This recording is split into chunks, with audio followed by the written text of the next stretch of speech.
Hello students, welcome to Bind Edutech class. Last video में हम लोगों ने डिस्कस किया था कोऑपरेटिव स्टोर्स का डेफिनेशन, एडवांटेज एंड फीचर्स। इस वीडियो में हम बात करने वाले हैं डिसएडवांटेजेस के बारे में एंड आफ्टर दैट हम बात करेंगे सुपरमार्केट के बारे में। सो लेट्स सी कि कोऑपरेटिव स्टोर्स के डिसएडवांटेजेस क्या क्या हैं। Number 1, limited capital. कैपिटल जो है वो लिमिटेड होता है। किसी भी बिजनेस को रन करवाने के लिए या बिजनेस को स्टार्ट करने के लिए जो सबसे इम्पॉर्टेंट रोल प्ले करता है वो होता है पैसा, फाइनेंस, ओके, कैपिटल। तो बिजनेस जो है वो बिना कैपिटल के स्टार्ट होना संभव नहीं है, पॉसिबल नहीं है। सो डैट हम देखते हैं कि जो कंज्यूमर कोऑपरेटिव स्टोर है उसको भी स्टार्ट करने के लिए किस चीज़ की आवश्यकता होगी, तो कैपिटल की आवश्यकता होगी। तो यहाँ पर देखना है कि जो जितने मेंबर्स हैं और उनके द्वारा जो कंट्रीब्यूट किया जाएगा उसी से बिजनेस को रन किया जाएगा या उसी से बिजनेस के एक्सपेंसेस प्लस बिजनेस में जिन चीज़ों की आवश्यकता है उसी कैपिटल से पूरा किया जाएगा। A consumer cooperative store is form by the members. Consumer cooperative store जो है वो किसके द्वारा फॉर्म किया जाता है, तो मेंबर्स के द्वारा फॉर्म किया जाएगा। ओके, जो उस कंज्यूमर कोऑपरेटिव स्टोर के मेंबर्स होंगे उन्हीं के द्वारा उसको फॉर्म किया जाएगा विथ लो इनकम। और जो उनका इनकम है वो कैसा है, लो है। यानी जितने सोसाइटी में लोग रह रहे हैं, अब कंज्यूमर कोऑपरेटिव स्टोर्स को उन्होंने रन करना है तो उनका जो लिमिटेड इनकम है या कम पूंजी वाले लोग हैं वही आकर के स्टार्ट करेंगे कंज्यूमर कोऑपरेटिव स्टोर को और अपने लिमिटेड इनकम के साथ वो अपने अदर एक्सपेंसेस को भी पूरा करेंगे और यहाँ के रिक्वायरमेंट को भी पूरा वो करेंगे। Low income, therefore there is always shortage of finance. इस कारण क्या होता है कि जो पैसे की कमी होती है, जो शॉर्टेज होता है वो हमेशा एग्जिस्ट करता है, वो हमेशा कम स्टोर में रहता है, जिसके कारण जो स्टोर है वो अपने अदर एक्सपेंसेस को पूरा नहीं कर पाता है या अदर रिक्वायरमेंट को पूरा नहीं कर पाता है। हम लोगों ने देखा है कि जब भी बिज़नेस को स्टार्ट किया गया है कैपिटल के कंट्रीब्यूशन के साथ, बीच में भी कैपिटल की आवश्यकता होती है। यानी जितने समय तक हमारा बिजनेस रन करेगा या जितने समय तक हम अपने बिजनेस में production as well as service provide करवाते रहेंगे सोसाइटी में, तब तक फाइनेंस की आवश्यकता होती है। किसी एक एक्टिविटी को बिजनेस में पूरा करना है तब भी फाइनेंस की आवश्यकता होती है। नंबर ऑफ एक्टिविटीज़ को परफॉर्म करना है तो उसके लिए भी हमें फाइनेंस की आवश्यकता होगी। तो कंज्यूमर कोऑपरेटिव स्टोर में हमेशा शॉर्टेज ऑफ फंड रहता है। There is little scope for expansion and growth. इसका जो ग्रोथ का जो क्राइटेरिया है या हम बोल सकते हैं कि ये कितना डेवलप कर सकता है, कितना एक्सपैंड कर सकता है, तो उसका जो स्कोप है वो बहुत कम है। ओके, तो इसका जो स्कोप है वो बहुत ही कम है एक्सपेंशन के रिगार्डिंग एंड ग्रोथ के रिगार्डिंग। ऐसा नहीं है कि कंज्यूमर कोऑपरेटिव स्टोर जो है वो कभी भी एक्सपैंड नहीं होगा या कभी वो ग्रोथ उसका नहीं होगा, ऐसा होता है। लेकिन देखा गया है कि जो ज़्यादातर स्टोर्स हैं जो कंज्यूमर कोऑपरेटिव स्टोर के अंदर आते हैं उनका एक्सपेंशन एज वेल एज जो उनका ग्रोथ है वो उतना ज़्यादा नहीं हो पाता है जितना अदर स्टोर में पॉसिबल है, क्योंकि यहाँ पर जितने भी पीपल होंगे उनका जो इनकम होगा वो लो इनकम होगा, लो इनकम वाले लोग होंगे। अब लो इनकम के साथ साथ हम बहुत सारी चीज़ें साथ में परफॉर्म या अचीव नहीं कर सकते हैं। Okay, next we have is point number 2, inefficient management. Management जो है वो इनएफिशिएंट है, यानी बहुत ज़्यादा इफ़ेक्टिव नहीं है, बहुत ज़्यादा इफ़िशिएंट नहीं है, बहुत ज़्यादा स्किलफुल नहीं है लेकिन बहुत ज़्यादा नहीं है जैसा बिजनेस के पर्पस से होना चाहिए। आज का जो मार्केट है वो बहुत ही कॉम्पिटिटिव मार्केट हो गया है। एमएनसीज जो हैं जिन्हें हम मल्टीनेशनल कंपनीज़ बोलते हैं वो हमारे देश में आकर के बिज़नेस कर रही हैं। अदर जो डोमेस्टिक इंडस्ट्रीज़ हैं वो भी डे टू डे डेवलप हो रही हैं। अदर जितने स्टोर्स हैं वो अपने स्टोर को और ज़्यादा ग्रो करने में लगे हुए हैं, और ज़्यादा डेवलप करने में लगे हुए हैं, कंज्यूमर के रिक्वायरमेंट को पूरा करने में लगे हुए हैं। तो जितनी सारी चीज़ें हैं वो तभी पॉसिबल हैं जब अच्छे कैपिटल, यानी जो एक अमाउंट ऑफ मनी होना चाहिए उसका कंट्रीब्यूशन एक अच्छे मात्रा में होना चाहिए, प्लस जो उस बिज़नेस को रन कर रहा है या जो उसका ऑनर है उसके अंदर मैनेजमेंट स्किल होना चाहिए। इतना स्किलफुल होना चाहिए कि वो अपने सारी एक्टिविटी को इन अ बेटर वे परफॉर्म कर पाए। The consumer cooperative stores are managed by the voluntary and honorary services of members. Okay, only there is a lack of business training and professionalism in manage these stores. एक व्यक्ति जो है वो management को पढ़ता है और दूसरा है जो बिना पढ़े मैनेजमेंट को कर रहा है, दोनों में अंतर होगा। एक पढ़ने के बाद मैनेजमेंट को कर रहा है तो जितना उसने नॉलेज गेन किया है तो उस नॉलेज के हिसाब से वो अपनी एक्टिविटी को परफॉर्म करेगा या अपने काम को पूरा करेगा।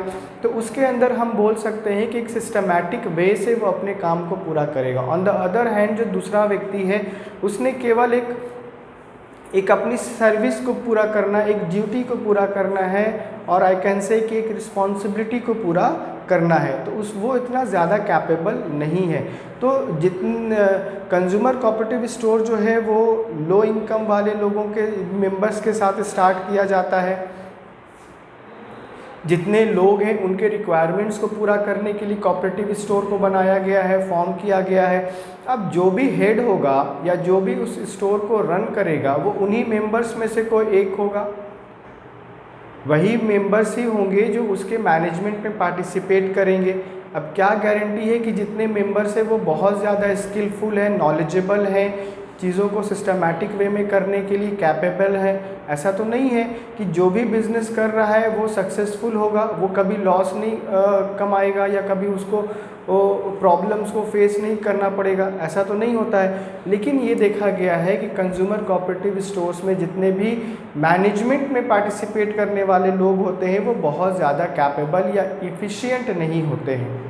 मैनेजमेंट को करने का एक तरीका होता है, उसको हम एक अच्छे तरीके से अपने ऑर्गेनाइजेशन में एप्लीकेबल करते हैं, इम्प्लीमेंट करते हैं, तब जा कर के हम अपने बिज़नेस की हर एक एक्टिविटी को अच्छे से पूरा कर सकते हैं और एक जो बिज़नेस का टारगेट है उस टारगेट को भी पूरा कर सकते हैं। Next we have is point number 3, lack of incentives. Incentives की कमी होती है, यानी जो एप्रिसिएशन है वो बहुत ज़्यादा नहीं मिलता है। जितने भी मेंबर्स हैं वही सारे लोग मिलकर के कोऑपरेटिव स्टोर को रन कर रहे हैं, उनका ही कंट्रीब्यूशन है बिज़नेस को चलाने के लिए, उनका ही कंट्रीब्यूशन है बिज़नेस की हर एक एक्टिविटी को अच्छे से परफॉर्म करने के लिए। There is no direct relation between work and reward. Okay,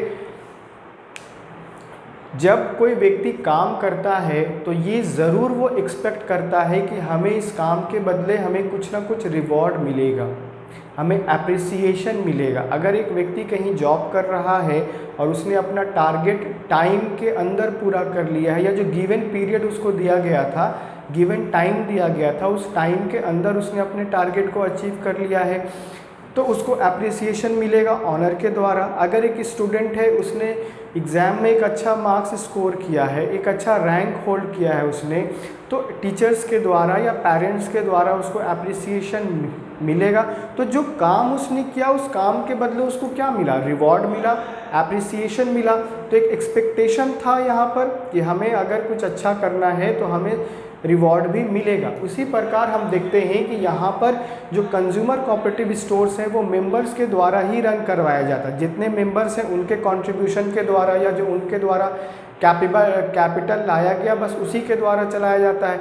तो यहाँ पे जो मैनेजमेंट में जो लोग होते हैं और उनके द्वारा जो कंट्रीब्यूशन किया जाता है, उनके द्वारा जो काम किया जाता है, जितने भी मेंबर्स हैं उनको आसानी दी जाती है, यानी फैसिलिटी प्रोवाइड करवाई जाती है, अच्छा प्रोडक्ट अवेलेबल करवाया जाता है, रीज़नेबल प्राइस में प्रोडक्ट अवेलेबल करवाया जाता है, मार्केट से कम दामों में प्रोडक्ट को अवेलेबल करवाया जाता है।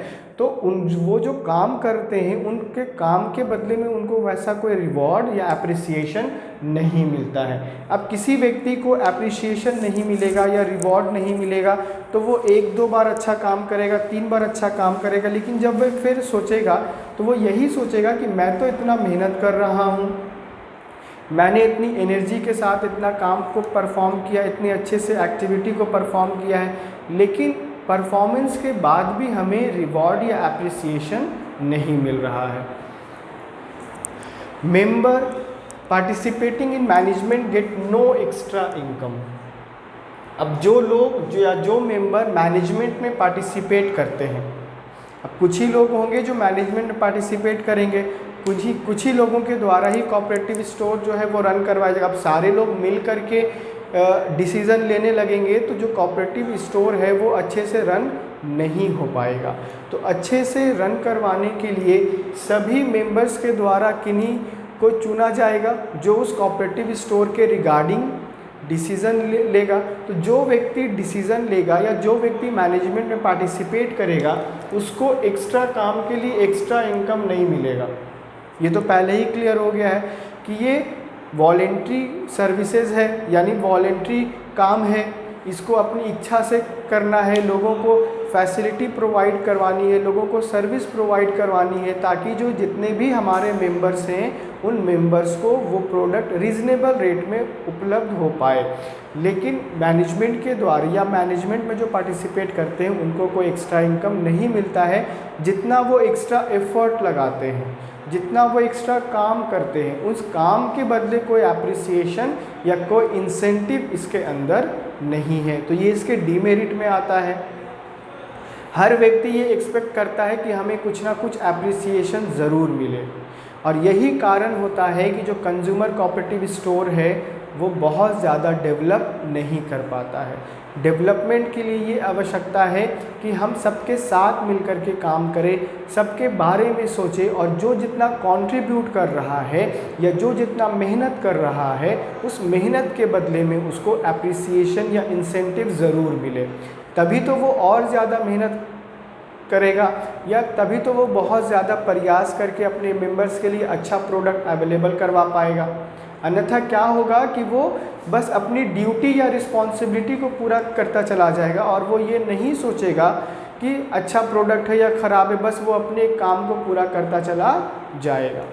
Next we have is point number 4, lack of shortage facility, storage facility. Storage का जो है वो कमी होता है, जिसे हम वेयर हाउस बोलते हैं, जिसे हम गोदाम बोलते हैं। तो गोदाम की कमी होती है, स्टोरेज फैसिलिटी का कमी होता है, जिसके कारण जो प्रोडक्ट है वो बहुत ज़्यादा अमाउंट में या बल्क में परचेज नहीं किया जा पाएगा।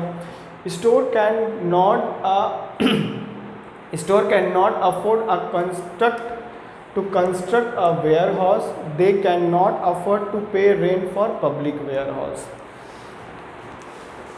अब किसी भी प्रोडक्ट को जब बल्क में परचेस किया जाता है तो एक ऐसा प्लेस होना चाहिए, एक ऐसा स्टोर होना चाहिए जहाँ पर उस बल्क प्रोडक्ट को स्टोर किया जा सके, रखा जा सके, सेफली रखा जा सके। और जब भी उस प्रोडक्ट का डिमांड मेंबर्स के द्वारा किया जाएगा या कंज्यूमर के द्वारा किया जाएगा तो उस प्रोडक्ट को सही समय पर उपलब्ध करवाया जाएगा। लेकिन कंज्यूमर कोऑपरेटिव स्टोर में जितने भी मेंबर्स पार्टिसिपेट करते हैं उन मेंबर्स का जो इनकम है वो कम है, उनके द्वारा लिमिटेड कंट्रीब्यूशन किया जा रहा है, बहुत ज़्यादा एक्सपेंसेस है इसके अंदर। उसके बाद यहाँ पर जब लो इनकम वाले लोगों का कंट्रीब्यूशन है तो वो कैसे अफोर्ड कर पाएंगे किस चीज़ को? वेयर हाउस को। और वेयर हाउस के लिए क्या करना पड़ेगा? रेंट देना पड़ेगा। अगर उन्हें अपना बनाना पड़ेगा तब भी उसके लिए फाइनेंस की आवश्यकता है, तब भी पैसे की आवश्यकता है। यानी एक्स्ट्रा कैपिटल चाहिए, एक्स्ट्रा पैसा चाहिए कि हम या वो जो मेंबर्स हैं वो एक्स्ट्रा मेहनत करके या एक्स्ट्रा कंट्रीब्यूट करके एक वेयर हाउस बना पाए, जिस वेयर हाउस में वो अपने नंबर ऑफ प्रोडक्ट को स्टोर कर पाए, जिसके लिए उन्होंने एक पर्पस के लिए उन्होंने कंज्यूमर कोऑपरेटिव स्टोर को बनाया है। लेकिन लिमिटेड कैपिटल के साथ वो बहुत ज़्यादा एक्टिविटी को परफॉर्म नहीं कर पाते हैं या बहुत ज़्यादा रेंट पे करने के लायक नहीं होते हैं, जिसके कारण उनका जो कोऑपरेटिव स्टोर है वो डेवलपमेंट की ओर नहीं बढ़ पाता है, वो उतने ही इसमें सीमित हो जाता है और वो बस रन होता रहता है। Next we have is supermarket. Supermarket is a large retail store. Supermarket क्या है? एक लार्ज रिटेल स्टोर है। हम लोग जितनी सारी पॉइंट पढ़ रहे हैं वो रिटेलिंग स्टोर के बारे में पढ़ रहे हैं। तो सुपरमार्केट भी क्या है? एक बड़ा सा रिटेल स्टोर्स है। Selling a wide variety of consumer goods. जो क्या सेल करता है? बहुत ज़्यादा वैरायटी ऑफ प्रोडक्ट सेल करता है। कौन से product? Consumer goods under one roof. ये याद रखना है कि जब भी सुपरमार्केट की बात आए या क्वेश्चन आए तो ये लार्ज रिटेल है जो कंज्यूमर प्रोडक्ट के साथ डील करता है और अंडर वन रूफ यानी एक छत के नीचे एक स्टोर हमारा है बड़ा सा, और उसी स्टोर में वैरायटी ऑफ प्रोडक्ट अवेलेबल होते हैं, वैरायटी ऑफ गुड्स अवेलेबल होते हैं जो कंज्यूमर के द्वारा डिमांड किया जाता है या कंज्यूमर के रिक्वायरमेंट के अनुसार उस स्टोर में रखा जाता है। जो कंज्यूमर जो है वो टाइम टू टाइम वहाँ पर विज़िट करके अपने रिक्वायरमेंट के हिसाब से वहाँ पर जाता है और उसे वो परचेज़ कर लेता है।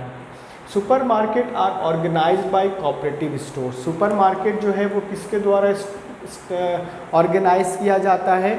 कोऑपरेटिव स्टोर के द्वारा as well as private traders के द्वारा। या तो वो कोऑपरेटिव सोसाइटीज़ के द्वारा चलाया जाएगा, कोऑपरेटिव सोसाइटी के द्वारा ऑर्गेनाइज किया जाएगा, कोऑपरेटिव सोसाइटी के द्वारा रन करवाया जाएगा, या प्राइवेट ट्रेडर्स के द्वारा ये सुपरमार्केट को रन करवाया जाता है।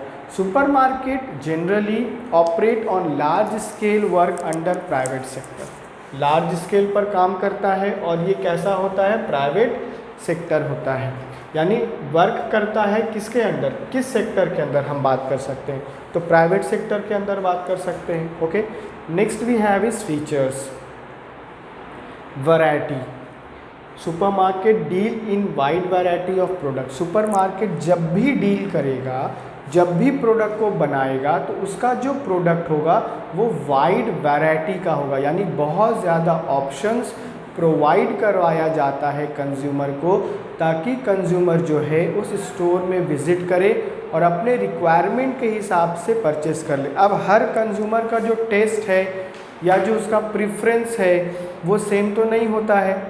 हम मार्केट अगर विज़िट करते हैं तो हमें एक प्रोडक्ट अलग अलग ब्रांड का अवेलेबल देखने को मिलता है, अलग अलग कंपनीज़ के द्वारा बनाया जाता है, तो कुछ ना कुछ क्वालिटी में अंतर होता है, फीचर्स में अंतर होते हैं, प्राइस में अंतर होता है, जिसके कारण हम बोल सकते हैं कि हर कंपनी का जो एक अपना कंज्यूमर होता है और कंज्यूमर अपने इनकम के हिसाब से या अपने टेस्ट के हिसाब से मार्केट में जाकर के प्रोडक्ट को परचेज़ करता है। उसी प्रकार अगर हम सुपरमार्केट की बात करते हैं तो सुपरमार्केट भी अपने कंज्यूमर्स को wide variety of product available करवाता है। वो ये इसलिए उसने करवाया है ताकि जो कंज्यूमर हमारे स्टोर में विज़िट करे वो खाली हाथ वापस ना जाए। वो अगर हमारे स्टोर में आ रहा है तो अपने टेस्ट, अपने इनकम के हिसाब से प्रोडक्ट को ज़रूर वो परचेस करे। अगर वो ऐसा नहीं करेगा तो एक जो पर्पस है सुपरमार्केट का वो कहीं ना कहीं पूरा नहीं हो पाएगा। तो सुपरमार्केट के पर्पस को पूरा करने के लिए जो ऑर्गेनाइज़र है, जिसने सुपरमार्केट को ऑर्गेनाइज किया है, चाहे वो कोऑपरेटिव सोसाइटीज़ के द्वारा हो या हम बोल सकते हैं प्राइवेट ट्रेडर्स के द्वारा हो, उन्होंने इतना ध्यान रखना है कि उस स्टोर में वो सारे प्रोडक्ट अवेलेबल हों जो कंज्यूमर हमेशा डिमांड करता है, या जिन प्रोडक्ट का रिक्वायरमेंट कंज्यूमर को हमेशा होता है, डे टू डे लाइफ में होता है, या उसको कभी भी वो प्रोडक्ट की आवश्यकता हो सकती है, such as groceries, food items, consumer durable goods. तो ये सारे जो प्रोडक्ट हैं वो कंज्यूमर जो है वो हमेशा डिमांड करता है। कंज्यूमर हमेशा चाहता है कि ये सारे प्रोडक्ट, और भी बहुत सारे प्रोडक्ट हैं जिसके लिए कंज्यूमर मार्केट विजिट करता है और अपने रिक्वायरमेंट के हिसाब से परचेस करता है। तो कॉर्पोरेट सुपरमार्केट में हमें वैरायटी ऑफ प्रोडक्ट अवेलेबल मिलता है जो कंज्यूमर अपने टेस्ट, प्रेफरेंस और इनकम के हिसाब से आकर के परचेस कर लेता है। Next we have is self services. It runs on self services. Supermarket जो है वो रन होता है, ओके, चलाया जाता है, लेकिन एक जो मोटिव हम देखते हैं या जो देखते हैं कि जो सर्विसेज प्रोवाइड की जाती हैं वो सेल्फ सर्विसेज में काउंट होता है। यानी यहाँ पर आपको सेल्समैन दिखेंगे तो यहाँ पर सेल्समैन अवेलेबल होंगे, लेकिन कंज्यूमर खुद से जाकर के हर एक प्रोडक्ट को वेरीफाई करता है, हर एक प्रोडक्ट को देखता है और अपने रिक्वायरमेंट के हिसाब से वो उसे परचेस कर लेता है या ख़रीद लेता है। Self services basis the consumer themselves select a goods. Consumer खुद विजिट करता है सुपरमार्केट में और जैसा उसका रिक्वायरमेंट होता है उस रिक्वायरमेंट के हिसाब से वो अलग अलग एरिया में विजिट करता है। हमने पहले ही पॉइंट में देखा कि जो सुपरमार्केट है वो लार्ज स्केल पर होता है ना, बड़ा सा दुकान है, बड़ा सा स्टोर है जहाँ पर हर एक प्रोडक्ट जो है वो रखा गया है, यानी अलग अलग शेल्फ पर प्रोडक्ट जो है वो अवेलेबल है। अब कंज्यूमर का जैसा डिमांड होगा या जिस प्रोडक्ट के लिए वो सुपरमार्केट में विज़िट किया है वो उस एरिया में जाएगा। तो हम देखते हैं कि ग्रॉसरी का अलग स्टोर है, यानी अलग जगह पे उसे शिफ्ट किया गया है। फूड आइटम्स है तो उसको अलग जगह पर स्टोर किया गया, रखा गया है। और भी दूसरे आइटम्स हैं उसको अलग अलग प्लेस पर भी रखा गया है। अब कंज्यूमर का जैसा रिक्वायरमेंट होगा वो वैसा ही जाएगा और उसी प्लेस पर जाएगा जिस प्रोडक्ट के लिए उसने सुपरमार्केट में विज़िट किया है। तो यहाँ पर जब वो विज़िट करेगा वो खुद से इस जगह से क्या करेगा, प्रोडक्ट को ले लेगा, प्रोडक्ट को चेक करेगा, प्रोडक्ट को ले लेगा। जब उसे लगेगा कि ये प्रोडक्ट अच्छा है तब फिर वो कहाँ जाएगा, वो जाएगा कैश काउंटर में। किस लिए जाएगा, तो पेमेंट के लिए जाएगा। कंज्यूमर का जो प्रोडक्ट होता है उसे शेल्फ पर रखा जाता है और कंज्यूमर जो है वो खुद विज़िट करेगा और खुद विज़िट करके प्रोडक्ट को वेरीफाई करेगा, क्योंकि वहाँ पर ऑलरेडी डिस्प्ले कर दिया गया है प्रोडक्ट को। उसे बार बार किसी भी प्रोडक्ट के बारे में वहाँ पर बोलना नहीं पड़ेगा। उस सुपरमार्केट में जितना भी प्रोडक्ट अवेलेबल है वो सारा का सारा जो प्रोडक्ट है वो डिस्प्ले कर दिया गया है ऑनर के द्वारा, सेल्समैन के द्वारा, और कंज्यूमर का जैसा रिक्वायरमेंट होता है वो उस प्रोडक्ट को सेलेक्ट कर लेता है और सेलेक्ट करने के बाद वो जाएगा कैश काउंटर में और कैश काउंटर में जाने के बाद वो उस प्रोडक्ट का पेमेंट कर देगा। तो इस वीडियो में हम लोगों ने डिस्कस किया disadvantages of consumer cooperative store, जिसमें हम लोगों ने 4 पॉइंट डिस्कस किया। Point number 1 limited capital, capital जो है वो लिमिटेड है। पॉइंट नंबर 2 इनएफिशिएंट मैनेजमेंट, जितने भी मेंबर्स हैं जो मैनेजमेंट में पार्टिसिपेट करते हैं ये जो मेंबर्स होते हैं वो बहुत ज़्यादा कैपेबल नहीं होते हैं, बहुत ज़्यादा इफ़िशिएंट नहीं होते हैं, स्किलफुल नहीं होते हैं, लेकिन फिर भी वो बिज़नेस को रन करते हैं, फिर भी वो कंज्यूमर कोऑपरेटिव स्टोर को चलाते हैं। पॉइंट नंबर 3 में हम लोगों ने देखा लैक ऑफ इंसेंटिव, यानी जो रिवॉर्ड है, जो एप्रिसिएशन है इंसेंटिव की कमी होती है, जैसा काम वैसा इंसेंटिव नहीं दिया जाता है, या जिस हिसाब से जो मेंबर्स हैं, जो मैनेजमेंट में जितने लोग काम करते हैं उस हिसाब से उनको रिवॉर्ड या एप्रिसिएशन और इंसेंटिव नहीं मिलता है।